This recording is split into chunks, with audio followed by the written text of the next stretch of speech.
Paano yung bagong samak na naman tayo.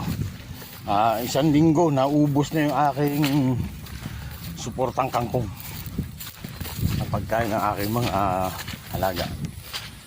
Sana hindi malalim, hindi ay baha. Di bali, hayaan mo na. Baha lang naman pag tag-ulan. Pag tag-init, hindi naman baha.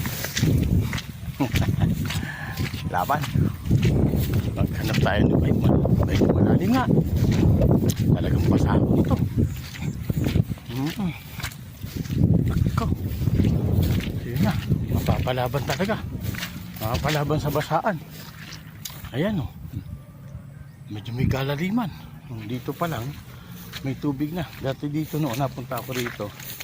As in wala pang water. Ngayon o, puno. Puno ng tubig siya. Okay. Saan ba medyo mababaw?